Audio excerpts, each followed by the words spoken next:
social media labels, brain gear, and the M4 Mac Mini. This is MacVoices.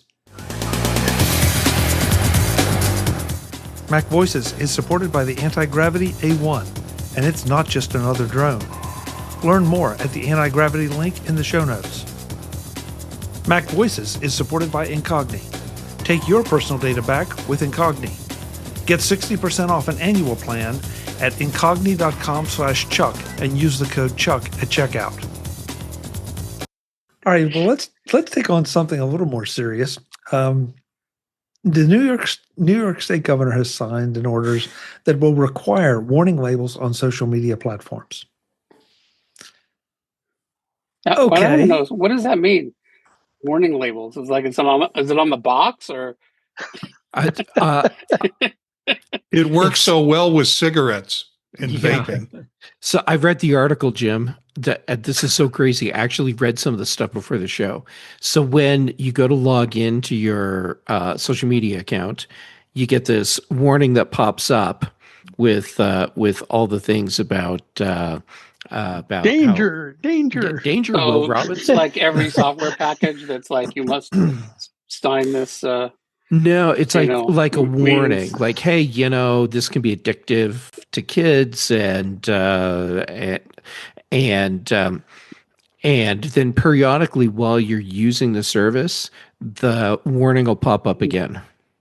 I can just totally imagine, some kid sitting there and this warning pops up and he's like, oh no, I'm out, logs off. Yeah. Yeah, and that kind of encapsulates thanks for the tip. Yeah, because I feel like this is adults trying to solve a problem that they are clueless on. So they apply adult thinking to it. Fortunately, that has never happened before. Yeah, exactly. Exactly. I mean, we're back to the age verification warnings. We're back to, and of course, Australia just, put in place, 13 or 16-year-olds. A limitation on social media. Now I've forgotten which it was. And it had almost no impact because all the kids knew how to work around it. Right. You are definitely not dancing in this town. Yeah.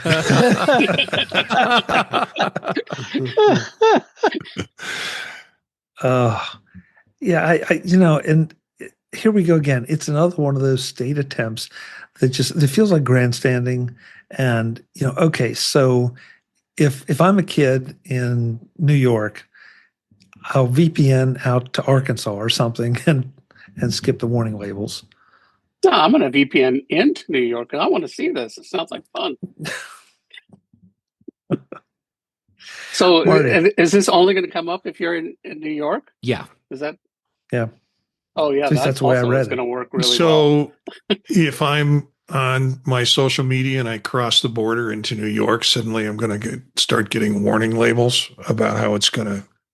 They should probably be concerned that I'm driving while using it more so than whether it causes problems. I don't know. The scary part is we're starting to see media articles about parents saying how great it is their kids are not on social media anymore and how life is wonderful. I think it's a socially constructed push to kind of push us away from technology. If anything, it's parenting. Marty, it's nanny net. Marty, that's a really interesting statement, though, and because you're talking about pushing away.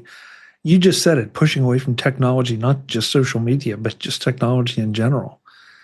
Do you really feel there's an organized push for that? Because that seems to be very counterproductive in a world that's becoming. Hey, we're going back to the 1950s, Chuck. Come on. Yeah, I know, but politically, socially, culturally, morally, we're all going back to the 50s. Oh boy. Yeah. Okay.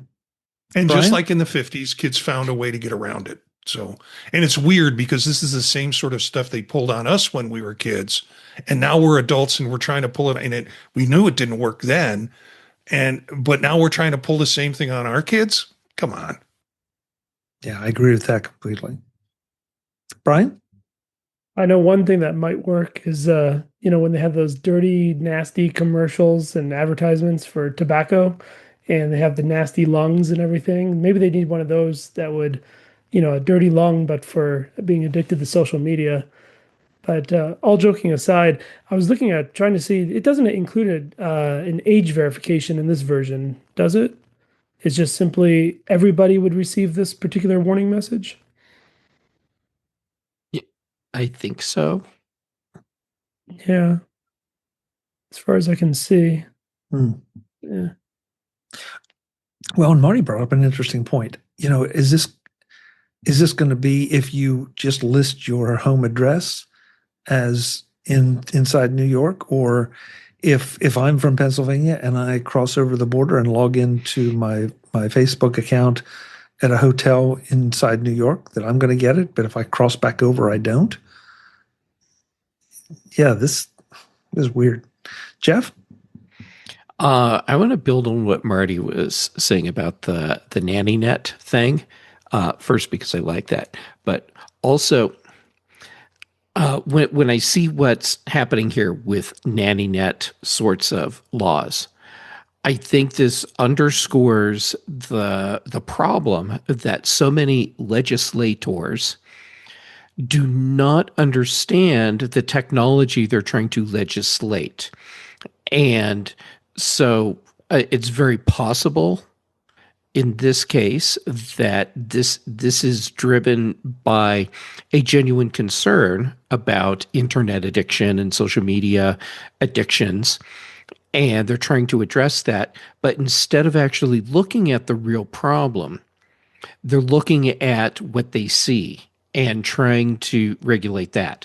So they see people that are spending too much time on social media and then having other problems because of that. Oh, well, let's give them warnings not to be on social media. Whereas the real problem is far more insidious, and it's that social media companies are incredibly efficient at creating that dopamine hit and keeping people scrolling. And what you need to address is the potentially unethical practice of crafting websites to essentially drive addiction. I mean, if you're going to go out and create legislation that tries to manage this in some way, go to where the problem is, not to where you're seeing the symptoms. Marty, back to you.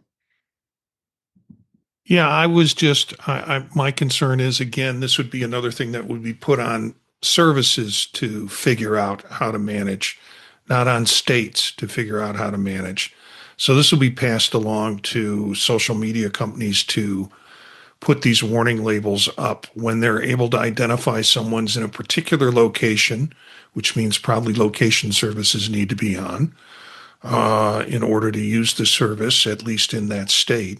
Well, to use the service, period, to determine that they're in New York State. And okay, well, when they sign in, we got to slap on a warning label that'll pop up every 4 or 5 minutes or 6 minutes or whatever to do. I just see it as another burden placed on technology to solve, when it kind of goes back to parenting.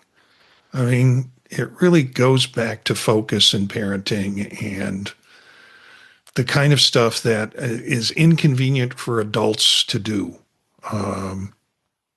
They're now putting it on the social. They're putting it on the product and not the person. Brian? Yeah, I was clicking through the website and I found a link to I guess it's the press release from the governor of New York. It has a quote in there. It led me to kind of think about how it's being rolled out to whether it's all users, some users. And it says there, when a young user initially uses the predatory feature and periodically thereafter, based on continued use, users will not be able to bypass or click through the warnings. So I'm assuming from that statement that it must be through the social media registration when you put in your birth date or whatnot. And I got if there's no verification of when you initially put in your birth date, there's no way to tell whether or not that actually is a minor. Assuming that's what the use is for minors. And then I'm more interested to also think about that last statement about not being able to bypass or click through the warnings. So whether that's, think about maybe the ads that you can't skip, or maybe, at least scrolling through the language before you can press accept. Yeah, I'm a little unclear on that. Yeah, I like the predatory feature. Yeah. If they're using the predatory feature, which feature isn't predatory? Yeah. This law sounds worse the more we talk about it. Jeff, I agree. And even just the concept of trying to do this, the more you dig into it, the word, it sounds so simple. Yeah, just let's protect the kids. And no. Mark. Yeah, what I was going to say, I think, has been covered by now, especially by Marty. But I would just say that this is a fundamental challenge we see not just in the U.S. but around the world, which is, it sounds so good. Nobody wants to hurt children, right? But whose responsibility is that? Is that Apple or Google's, or is it the children's parents?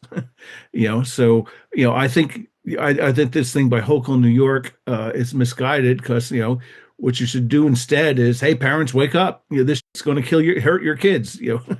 And instead of trying to wish there's some abstract way that Apple could handle it, like the Brits think there's some way that they could magically create a backdoor on encrypted communication that only the good guys would be able to use.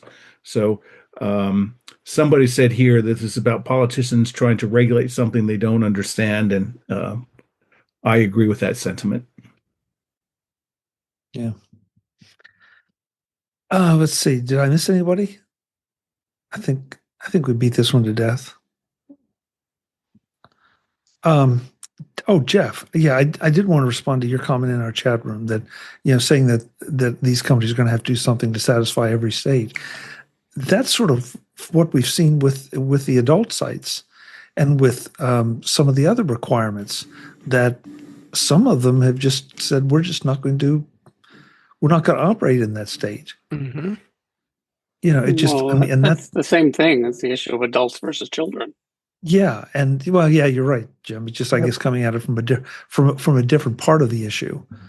But so what does this do? I mean, what choice do they have if they just? And I guess the adult thing is easier to get around because adults can figure out how to use VPNs to get to where they want to go, and they really think the kids can't. Well, it's all the same issue. It's just New York is saying social media is adult content. Wow, interesting description. Well, isn't that what they're doing? In effect, they're saying this is not appropriate for minors. So adult content.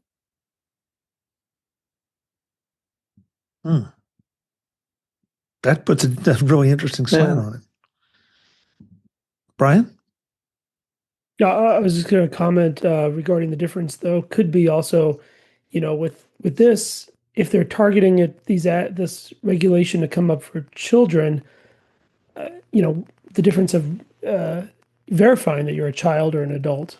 If you're signing up for a social media account, and one of the questions when you're in the registration process is put in your birth date.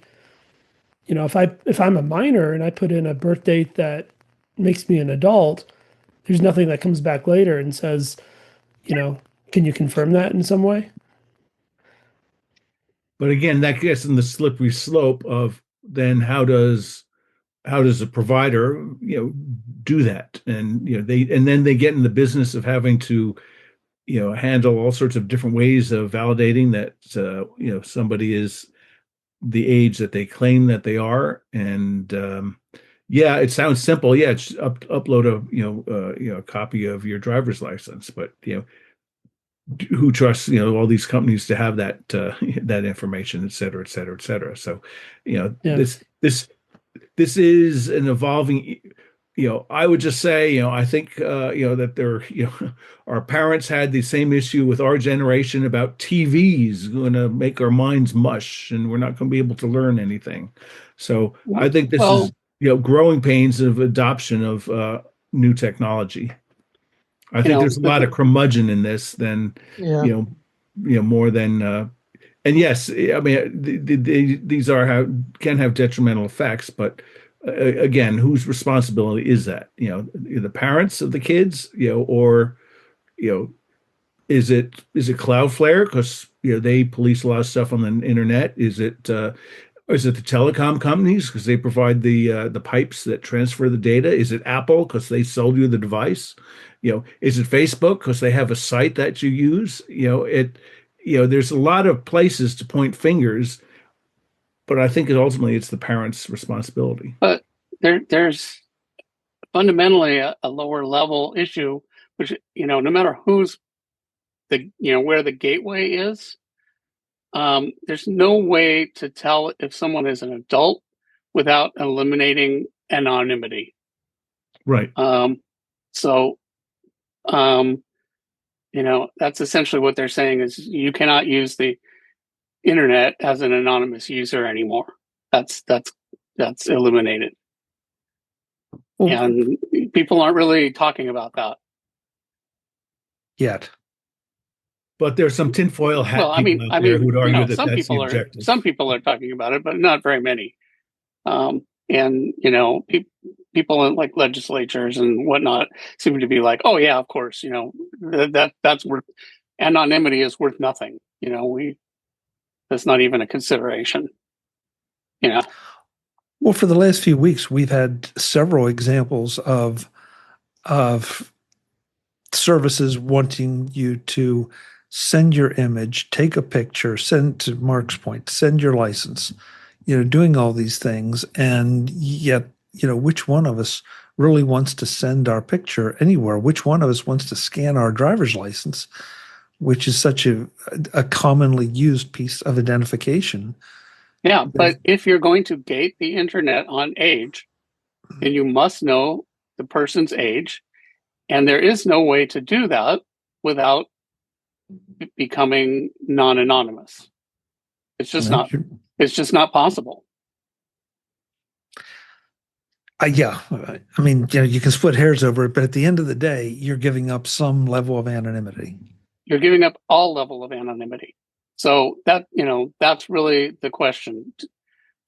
We need to balance. Is that worth it? We need to protect children, so forget anonymity. Maybe that's the correct call, but it's not being presented that way. It's just like, oh, we must protect the children, as if that costs nothing. I can't remember, Jeff, I think you were here for that, but there was one of the services that they wanted you wanted to scan your face with your camera, and they weren't going to retain it or anything. According to them, they were just going to confirm that you were the age that you claimed, or at least you were not a minor. And, that assumes that they're going to destroy the scan, and which I don't think any of us believe that really would happen. And that's what I meant by levels of anonymity, because if somebody, that's like claims for a perpetual motion machine. There are people that are saying, oh yeah, we can do it. They can't do it. And those aren't even going to work. Can you imagine that anything with a camera is going to reliably determine if someone is, 17 and 11 months or 18? You're going to get some 13-year-olds that look 21 and some 24-year-olds that look 16. A fake digital driver's license. Yeah. And that's one thing about, a little different for social media, because you have to log on for social media. So that's, there's some level of, maybe you're going to use a fake name, but it's not just like going to a website where you don't have to log in at all. Yeah. All right. Well, we examined that a lot, and I'm glad. I really do think it's important as we see more of these laws being put into place by legislators. And I forget who made the point that maybe aren't completely. I think it was you, Jeff, that aren't well versed in the technologies that they're trying to regulate. It's a dangerous thing. And so if you are in a position to help inform your legislators, please do so. Oh, Marty just said it was Tinder that wanted your face. Not generally where you aim the camera on Tinder. Okay, thank you, Marty. I wouldn't know. Stick to that story, Chuck. Yeah. Plausible deniability. Mm-hmm. Thanks for your help there, Jeff. Appreciate that. I've got your back. Today's MacVoices is supported by the Anti-Gravity A1, the world's first 360-degree drone. If you've ever thought flying a drone felt more like operating a camera than actually flying, let me introduce you to something completely different, the Anti-Gravity A1. This is the world's first all-in-one 8K 360-degree drone, weighing under 249 grams, and it genuinely feels like a new category. Put on the vision goggles, and you're not just watching a feed, you're inside a smooth, real-time 360-degree view. You can turn your head, look around freely, and feel like you're actually in the sky. And here's the best part. No piloting skills required. With free motion control mode, flying feels intuitive, even if you've never touched a drone before. You fly first, frame later. One flight captures everything in stunning 8K 360 degrees, and the drone itself disappears from the footage thanks to advanced stitching. Miss the angle? Rewind and reframe. No second flight, no wasted battery, no wasted time. The new SkyPath system even lets you design and save flight routes, so the A1 can fly itself. That means repeatable cinematic shots, or just handing the goggles over to a friend and letting them experience it too. If you want to experience what real immersive flight feels like, check out the Anti-Gravity A1. Use the link in the show notes or the affiliate code MacVoices at checkout to support the show and get yours. This is drone flying reimagined. Thanks to the Anti-Gravity A1 for supporting MacVoices. Today's MacVoices is supported by Incogni. Welcome to the future of data privacy with Incogni. In today's tech-driven world, protecting your personal information from data brokers is more critical than ever. Incogni is here to ensure your data remains private and secure. This service is designed to help protect your personal data from the data brokers who collect, aggregate, and sell it. I like to think of Incogni as my personal cleanup crew, sweeping my data off the internet while I sit back and relax. Ever Googled yourself and found your address, phone number, even your relatives posted online? That's thanks to people search sites. They sell detailed profiles of millions of Americans to anyone, scammers, employers, stalkers. And while these sites claim they don't use the data to harness or harm people, the reality is they can't stop dodgy people taking advantage of it. You do have the right to remove this information yourself, but put simply, that would be virtually impossible. It would take hundreds of hours, and it might just be re-uploaded weeks later. Incogni can automate this process for you. And it's not just a spam email. There can be serious risks when it comes to having my personal data publicly available. I'm talking about identity theft, cyber stalking, and even scammers using voice data to impersonate people. These are uncommon, but it really does give me peace of mind knowing that I'm doing everything I can to be vigilant against these sort of cyber crimes. And best of all, you can cancel anytime, and they offer a 30-day money-back guarantee, so you can get it completely risk-free. Right now, you can get 60% off an annual plan by going to incogni.com and use the code CHUCK. That's incogni.com/Chuck and use the code CHUCK at checkout. Right now, you can get 60% off an annual plan by going to Incogni and use the code CHUCK. That's incogni.com/Chuck and use the code CHUCK at checkout. Thanks to Incogni for supporting MacVoices. Marty, you brought this one in, and I had missed this one completely. That Brain Gear is the hot new wearable, according to Wired. Sign me up. I want to be Johnny Mnemonic. Go ahead and plant those little things in my skull. Let me carry around data that way. I'm all for it. Interesting article in Wired. Brain Gear is the hot new wearable. And they talk about some of the stuff that was going on with Vision Pro in it, and the fact that they're combining it with the headset. There are some medical services that are out there that are looking at doing implants in some ways to impact it. And I just think it's exciting. I agree with you. And if I remember the article correctly, they also were talking about some of the things that are rumored to be being put into Apple AirPods as we Yeah. go. So, Cameras. combine that. Yeah. Yeah, combine that with the Vision Pro, combine that with the Oculus Quest, or any of the other smart or AR glasses. And yeah, it seems like we are heading in that direction. And think about everything that you can do with the Apple Watch. It's thing that's strapped to your wrist right now. Yeah. So, Chuck, this one is actually super cool because you're looking at the potential opportunity to open up accessibility for people in a way that has not really been available mainstream. And so the fact that we're seeing so much go into this right now, I think is super cool and super promising, with one huge caveat.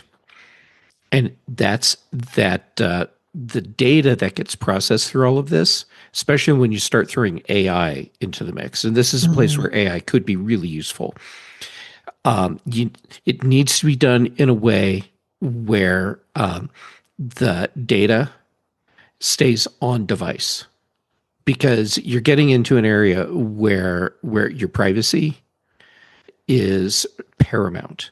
And I would not want to have a system, and I know the jokes are about to flow, a system that's logging data from my brain and storing it on someone's server somewhere else, where that data could potentially be lost in a data breach or sold.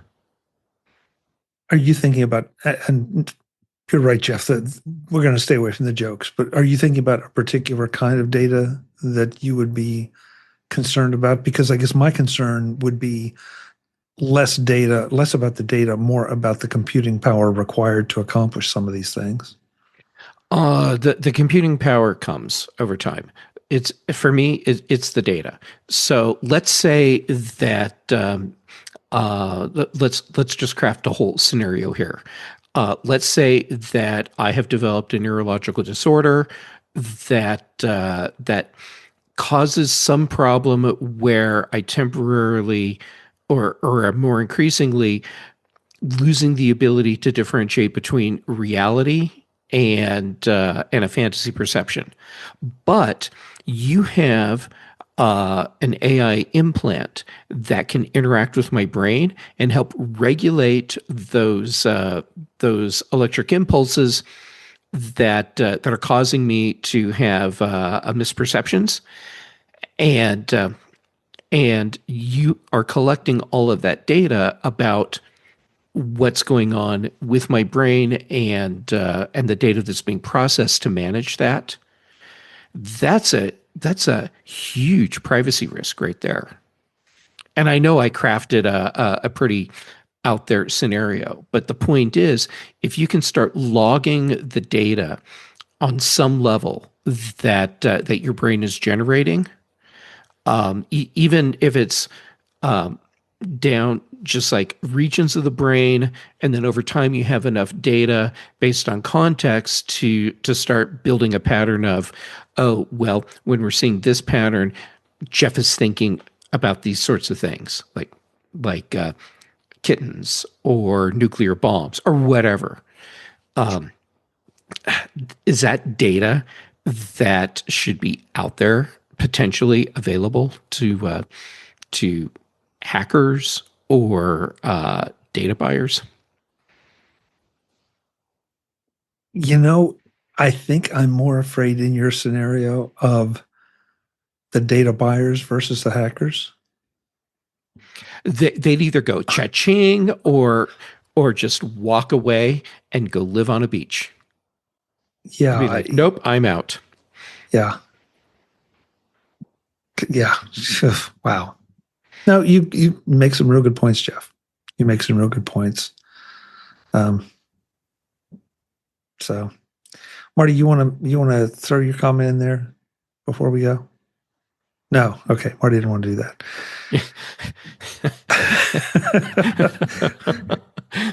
Oh, well played, sir. You said no jokes. So Yeah. Okay. Yeah. Sorry. Well played, sir.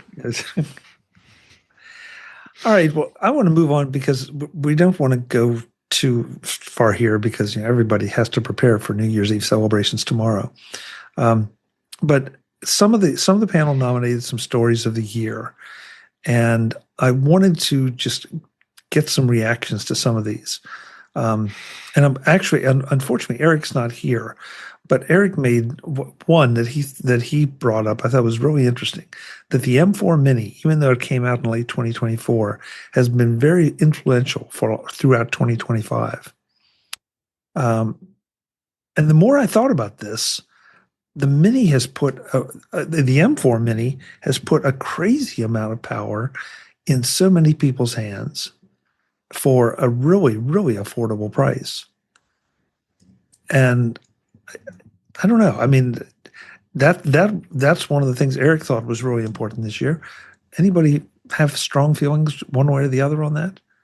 Is he overstating the importance of this? Webb, I see you pulling your mic down. Oh, not at all. Yeah, Go ahead. I was just going to say I'm using an M4 Mini right now. It's right there, and it's a great machine. I haven't been this impressed with the machine since I got the first M1 Ultra MacBook. So I was just, we were talking about what's the technology that kind of moved me this year. It's going to be this box right here. I've been very, very impressed with it. I'll let other people comment, but it's a great machine. I really, really like it. Well, before I let you go, what has impressed you? The power, the price to performance ratio?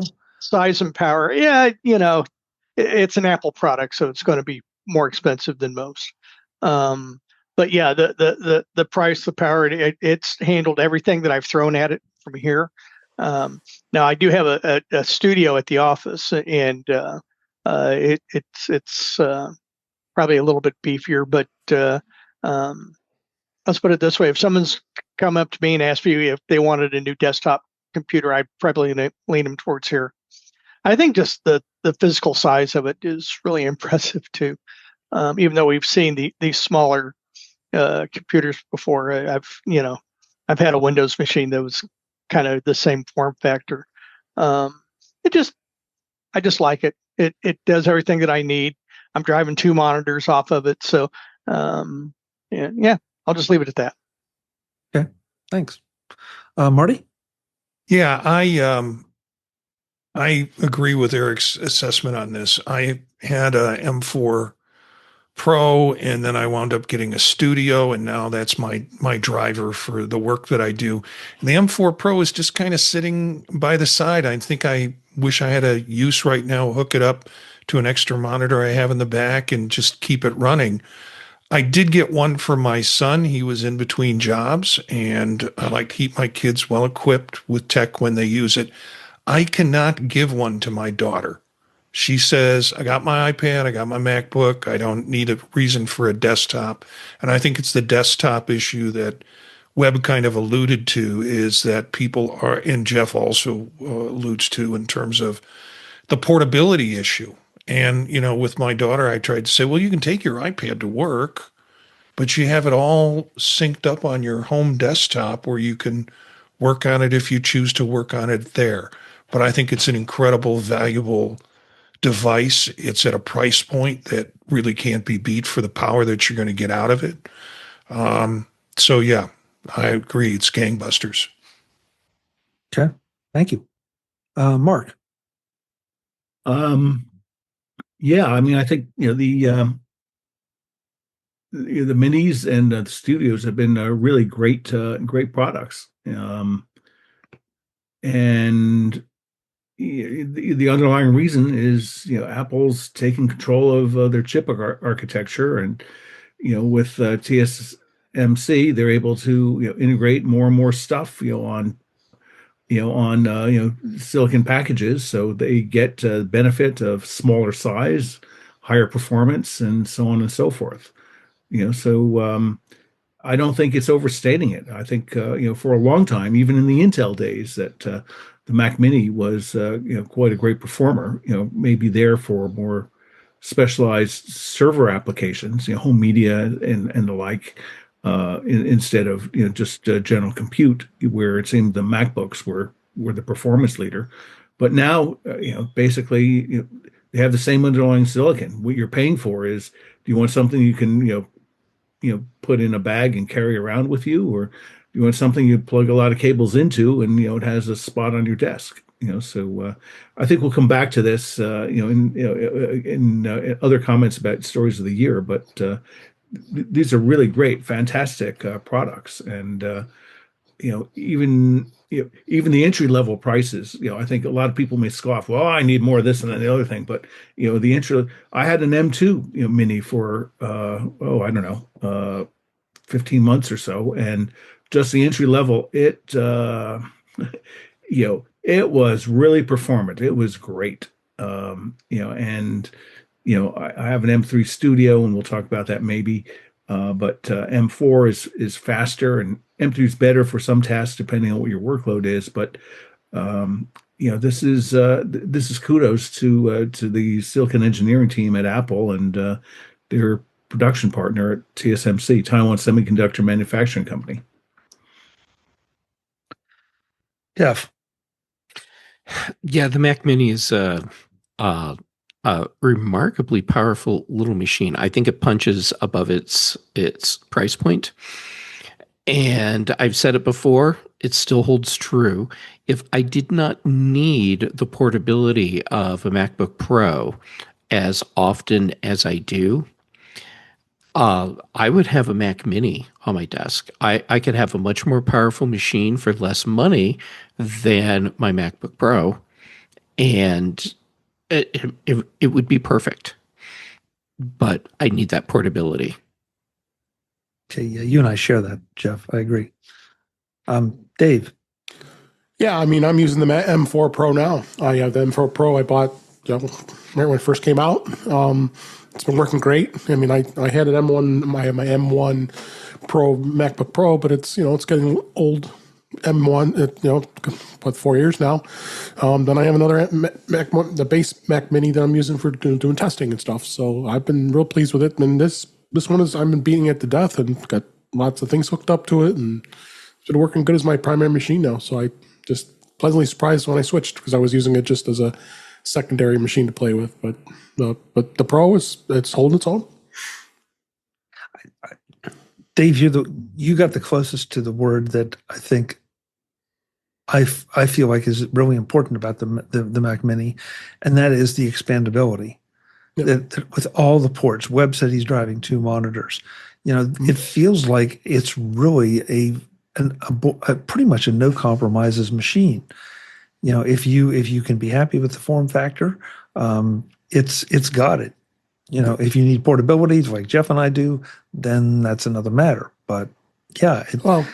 Of course, I have a MacBook Air too that I use portability wise, and then probably considering to get a new M5 pretty soon here, so to replace my M1. But that's us. Yeah, I've been driving a second monitor on it too. Using this monitor I'm on is using the USB-C connection, and then this one was using the HDMI connection. So I had 2. I was trying to drive 3 because I had a portable monitor I wanted to use this for my notes and such when I'm podcasting. But it was working for a little bit. But I don't think it supports 3 monitors, because I tried everything which way and it just stopped working. So I was like, okay, then I know that when I'm ready to use that portable monitor, I'll flip it and just plug the HDMI one in its place for now. But I'm hoping with the new models, who knows? I think the M5s the M5s are supporting 3 monitors. So yeah. So the moral of the story, I guess, is if you're in the market for a new Mac, you need to look hard at the Mac Mini, the M4 Mac Mini. And who knows next year? We don't talk rumors here, but you don't know. They could come up with an M5 or even M6 Mac Mini. Yeah. Who knows? Yeah, Rich in the chat room says, excuse me, first, Barry says, I'm using an M4 Mac Mini right now. Webb and I are twins. Yeah. I'm sorry, but I don't know. Yeah. No. And Rich says he's got an M1 Mac Mini still going strong, 2 monitors, etc. So Yeah. Yeah. I know we all get spoiled, but the M1s are no slouch, and you can pick up those for, not quite a song, but pretty close to it. Yeah, Chuck, I think for folks who are not on the Mac side of things or on the other side of things, they don't know how Mac has advanced so much in terms of portability, or portability, also power that goes with portability, but the mini series. And I think the convincing piece of that is where you're going to see advances in sales, or you're going to see more people come over. Because I think once they get working on an M series chip, whether it's a Mac Mini or a MacBook or a MacBook Air, they're gonna love it. And versus struggling with the Intel changes, and every new bump up was not as powerful of a bump up as you're getting with these 20% increases in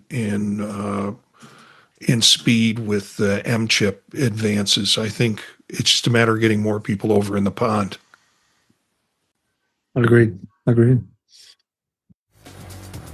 Visit MacVoices.com for show notes and to connect with Chuck on social media. Get involved in our Facebook group or like our Facebook page, and get more out of your Apple tech with MacVoices Magazine, free on Flipboard and on the web. And if you find value in it all, consider supporting us through either our Patreon campaign at patreon.com/MacVoices, or by making a one-time donation via the PayPal link on our front page and in the show notes of each episode. You will join these fine people who help bring you Mac Voices.